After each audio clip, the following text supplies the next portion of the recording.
I represent the rent that's too damn high party. Czynsz. Ulubiony wydatek każdego, nie licząc podatków. Dziś myślimy o czynszu jako o zapłacie zimną gotówką związaną z mieniem, gdzie mieszkać. Ale tak jak w wielu sferach życia, dawniej było lepiej. I to nie dla płacących czynsz, ale dla pobierających czynsz. Cofnijmy się do Stanów Zjednoczonych około roku 1800. Gdybym wam zadał pytanie, czym się wówczas zajmował najbogatszy człowiek od niedawna niepodległej Ameryce? Czy był to właściciel jakiejś fabryki, manufaktur? Wówczas Stany Zjednoczone były tak naprawdę jakimś szczególnie rozwiniętym gospodarczo krajem. Drogi były słabe, przemysł w zasadzie nie istniał. Żeby mieć odpowiednią perspektywę, w tych czasach Gdańsk czy Warszawa były większymi miastami niż Nowy Jork. Jeśli jesteście sprytni, to może pomyślicie, że tym najbogatszym człowiekiem był jakiś właściciel plantacji i ogromnej liczby niewolników. Ale to też nie byłaby prawda. Najbogatszy człowiek w Ameryce, według wielu, był to Stephen III Van Rensselaer, który zajmował się dokładnie tym, czym zajmowała się europejska arystokracja i szlachta od około 1000 lat wówczas. To znaczy osadzaniem chłopów na ziemi, którą posiadał z nadania. Ogólna koncepcja systemu była dosyć stała w Europie i była bardzo podobna w Europie Zachodniej i kiedy dostawaliście ziemię na przykład od ruskiego magnata na Ukrainie. Kiedy rodzina chłopska przychodziła do pana feudalnego, zwykle dostawała tak zwaną wolniznę. U pana Van Rensselaera to było 7 lat. Po upływie okresu wolnizny trzeba było zacząć płacić właśnie czynsz w naturze. I teraz mówimy o Rensselaerze, ale w Europie bazowy układ był podobny w postaci zboża gotowego do zmielenia z każdego akra ziemi, którą trzymaliście. Raz w roku musieliście się zjawić u pana, zwanego w tym wypadku patrunem, z 4 tłustymi kurami, a także z koniem i z wozem, żeby odpracować dzień pańszczyzny. Poza tym przy sprzedaży ziemi, którą mieliście w trzymaniu, trzeba było oddać 1/4 ceny otrzymanej od kupującego patrunowi. Wszelkie podatki związane z korzystaniem z ziemi przerzucone były na czynszownika. Natomiast prawa mineralne, prawo do lasów, prawo do prowadzenia jakiejkolwiek działalności nierolniczej na ziemi pozostawały przy panu. Jeżeli czynszownik nie płacił czynszu, pan mógł bez żadnego udziału sądu po prostu nasłać szeryfa, który mógł zająć wszelkie mienie na pokrycie niepłaconych zobowiązań. Majątek Van Rensselaera, zwany Rensselaerwijk, był tylko największym z całej grupy latyfundiów, które istniały w stanie Nowy Jork, czy też wcześniej rzecz jasna kolonii Nowy Jork. Poczynając od wieku XVII, w 1629 roku Holendrzy, którzy kolonizowali okolice Manhattanu, nadali pierwszą posiadłość na kontynencie Kilianowi Van Rensselaerowi, ponieważ polityka kolonialna Holendrów była zainteresowana głównie handlem, do czego nie potrzebowali wiele ziemi. Natomiast jeśli jacyś przedsiębiorczy ludzie mieli nakupić ziemi od Indian i sprowadzić osadników, to holenderska kompania zachodnioindyjska mogła im chętnie nadać prawo posiadania i feudalnego senioratu z chłopami itd.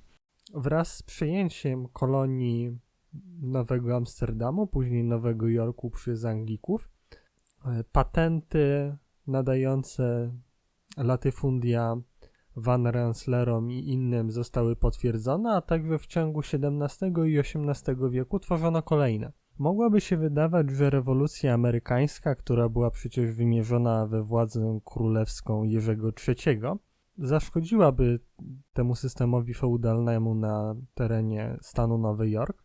Natomiast była cała grupa ludzi, którzy uważali, że ten system jest całkiem pożyteczny. Zacznijmy od tego, że wówczas prawa wyborcze nie przysługiwały nawet wszystkim mężczyznom i były uzależnione od cenzusów, na przykład majątkowych. Twórcy Konstytucji Stanów Zjednoczonych, tak zwani federaliści, na czele z Aleksanderem Hamiltonem, który był posłem na konwencję konstytucyjną w roku 1787, nie byli wcale przekonani do ideałów demokratycznych, chcieli wręcz tak zaprojektować konstytucję, żeby zapobiec demokratyzacji życia publicznego i z tego względu latyfundia feudalne wyglądały jako całkiem niezły pomysł. Bez wielkiego zdziwienia możemy się dowiedzieć, że jednym z działaczy federalistów był wspomniany Stephen III Van Rensselaer. Co ciekawe, Stephen III był szwagrem Aleksandra Hamiltona, obaj panowie się znali i lubili. Żoną Rensselaera była Margarita Schuyler, która w znanym musicalu poświęconym Hamiltonowi występuje jako Peggy. Podobno uciekli z domu razem, kiedy ona miała 18 lat. Przeciwko nim, federalistom, występowało stronnictwo skupione wokół Thomas'a Jeffersona, które w przyszłości stanie się tak zwaną partią demokratyczno-republikańską, już za prezydentury Jerzego Waszyngtona, ale wpływy demokratycznych republikanów były przez długi czas wyraźnie przyćmiewane przez federalistów.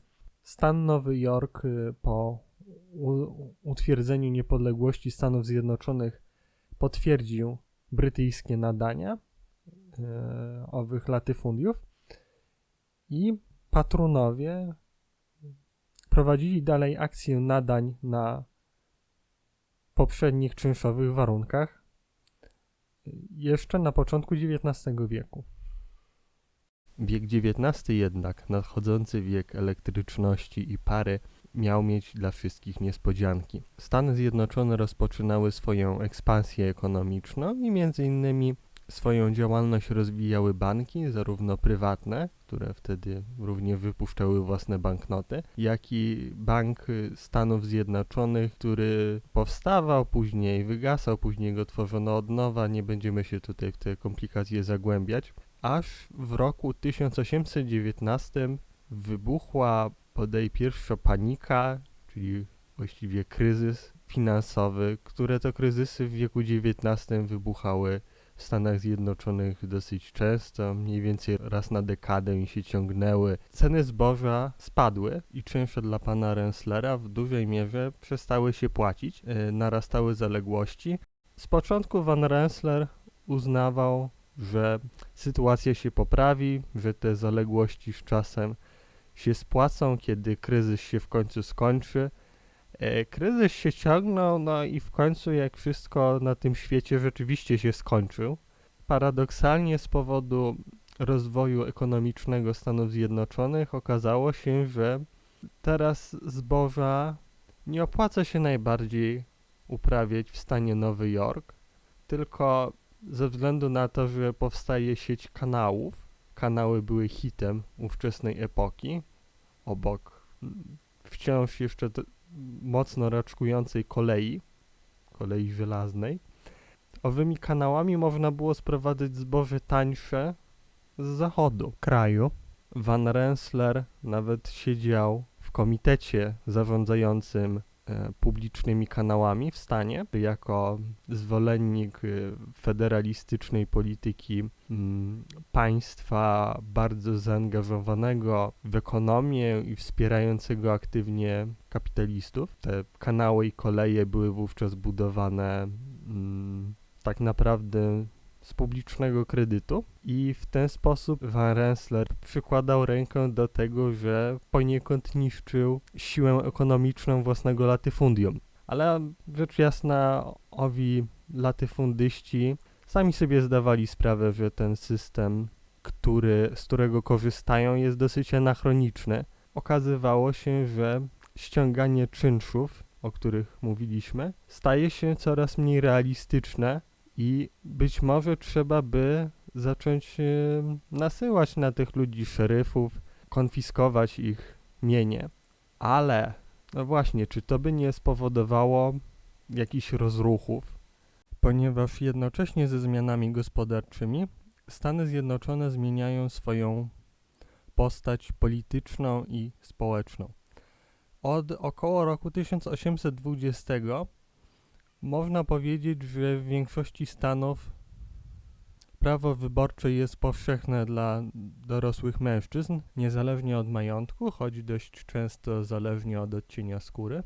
A w roku 1829 prezydentem zostaje Andrew Jackson, który jest jednocześnie ostatnim prezydentem, który walczył w rewolucyjnej wojnie przeciwko Wielkiej Brytanii i pierwszym prezydentem, który pochodzi spoza tego kręgu społecznego, który w świecie anglosaskim nazywa się gentry, czyli tej elity kulturalno, powiedzmy majątkowej przede wszystkim, która w swojej takiej dosyć wąskiej sferze dotąd uważała, że może de facto rządzić Stanami Zjednoczonymi, pozostawiając tym masom zwykłych ludzi, a także rozmaitych pionierów i żołnierzy. Jackson wypłynął jako generał, pracę i podnoszenie gospodarcze kraju. Otóż taka sytuacja wygasała. Rzeczywiście ówczesne Stany Zjednoczone były krajem bardzo ludowo rządzonym i populistycznym, można by rzec. Wtedy właśnie mniej więcej pojawia się tam Alexis de Tocqueville i pisze swoją Demokrację w Stanach Zjednoczonych, która jest świadectwem świadczącym o pewnej ekscytacji właśnie mobilizacją społeczną i egalitaryzmem Stanów Zjednoczonych w owym okresie.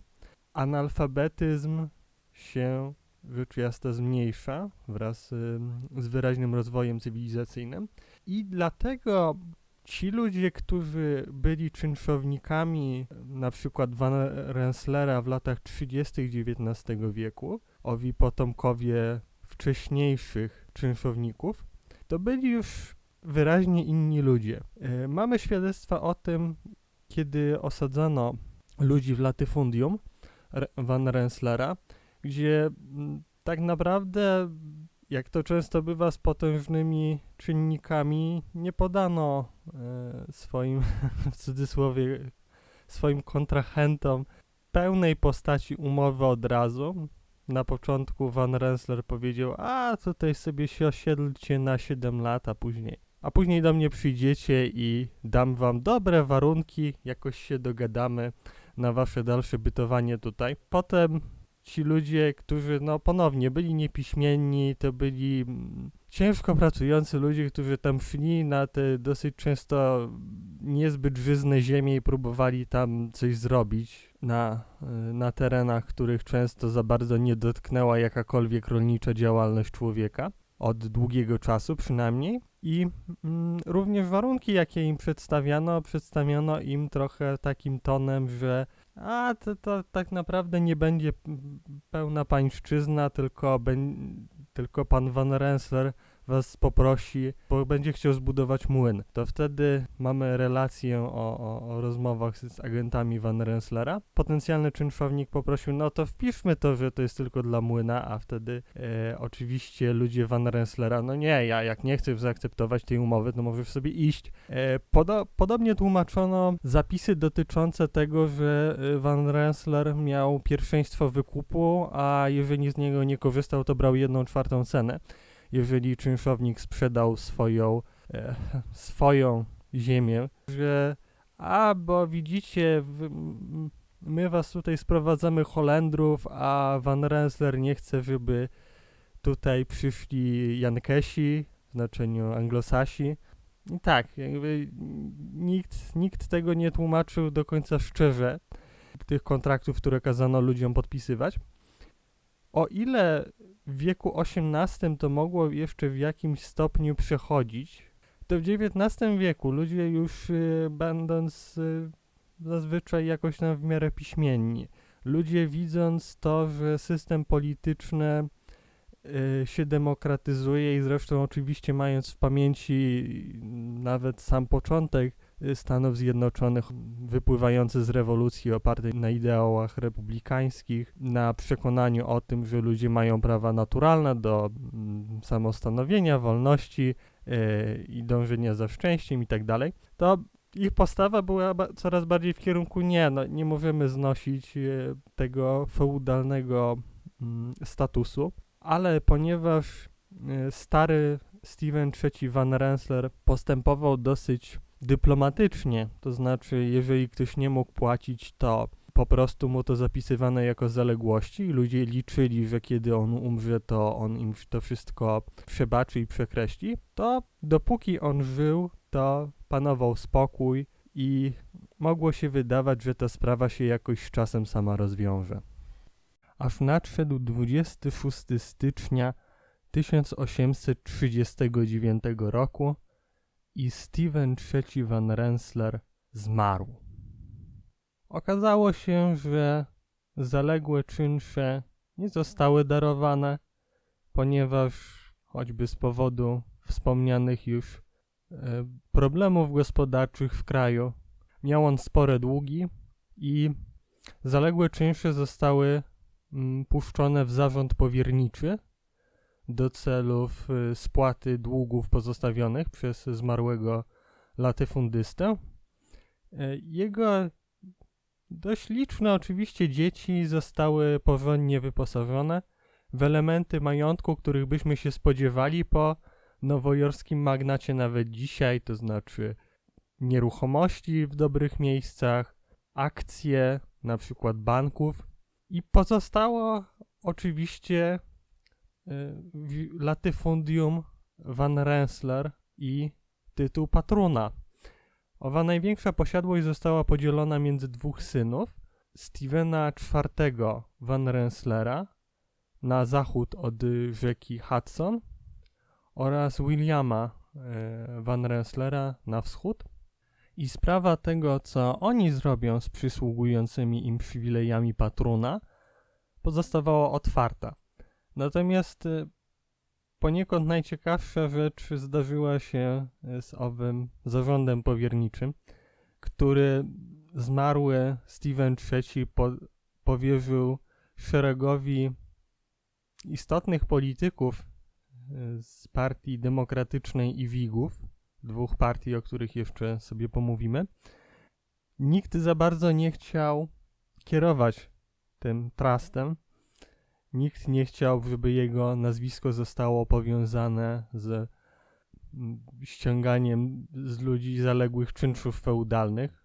Więc ten zarząd powierniczy się skończył tak, że długi zostały podzielone między wspomnianych już młodych latyfundystów Stevena IV Van Rensselaera oraz Williama. I o ile William miał swój własny majątek, był dość bogatym człowiekiem i mógł sobie jakoś powoli próbować radzić z tą śliską sytuacją, to Steven IV nie był w takiej dobrej pozycji i postanowił od razu zabrać się za ściąganie zaległych czynszów, posłał odpowiednie pisma, posłał szeryfów i wtedy się zaczęło.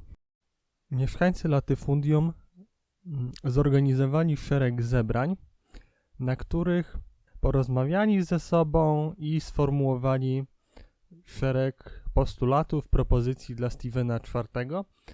Zwróćmy tutaj uwagę, że to nie byli niepiśmienni chłopi, ponownie, którzy mogliby, nie wiem, pójść rzezać panów, nie mogąc mieć jakiejś jasnej wizji tego, co w zasadzie chcą osiągnąć, tylko mieli propozycje, które mieściły się jakoś w logice prawnej istniejącego systemu. Po pierwsze chcieli, żeby Van Rensselaer Jr.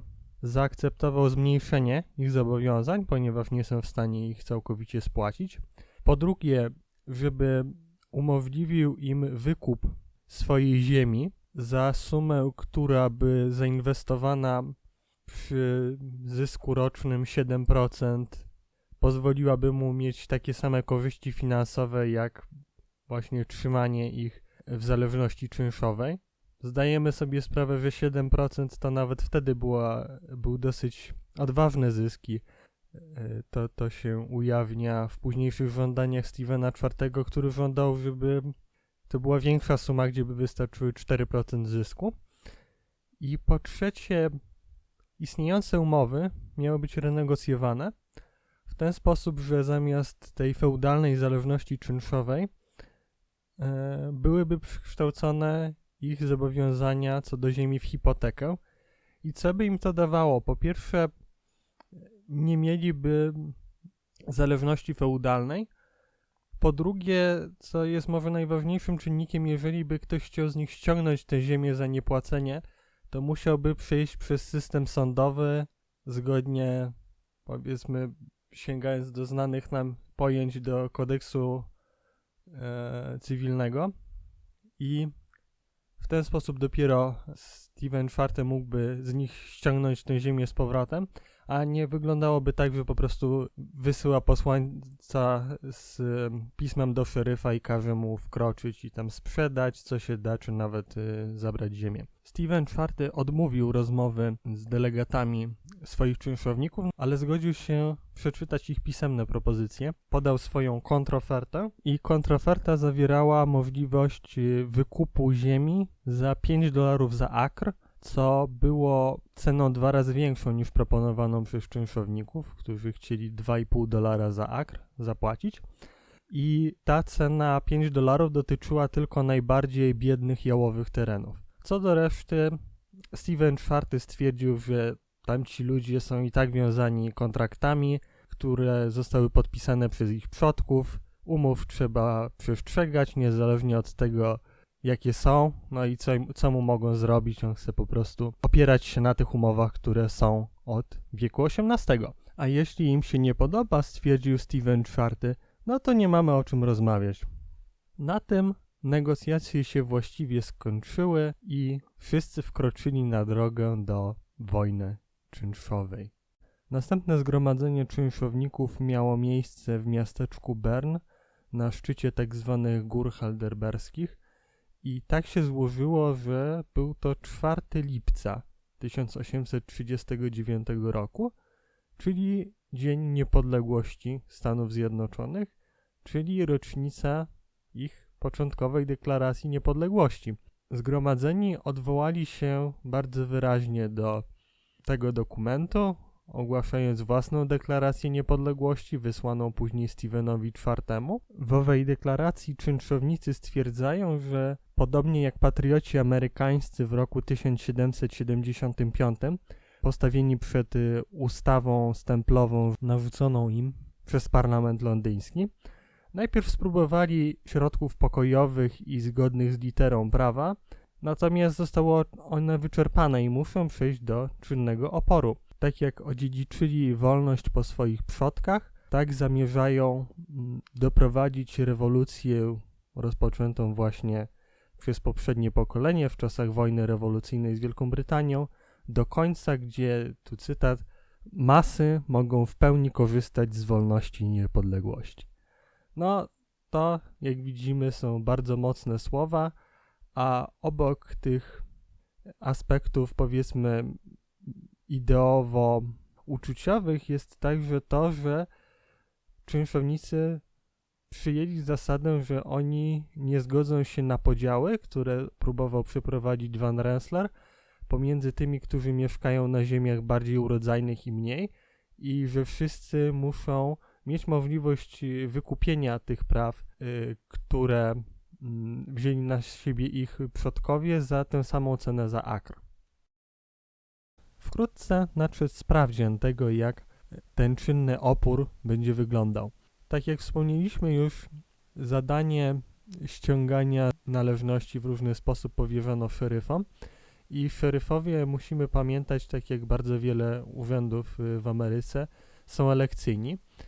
Tak naprawdę ci ludzie, którzy mieli ściągać z czynszowników należności na rzecz panów, byli wybierani właśnie przez czynszowników. Na przykład możemy sobie prześledzić losy pana Michaela Archera, szeryfa hrabstwa Albany, gdzie znajdowała się część Rensselaer-Wick należąca do Stevena IV. I szeryf Archer otrzymał najpierw od swoich wyborców takie ostrzeżenie, że byli na tyle mili, żeby go wybrać i byłoby trochę kłopotliwe, gdyby on się teraz zabrał za wykonywanie woli, jak to określono, monarchów, ludzi, którzy tam mieszkają.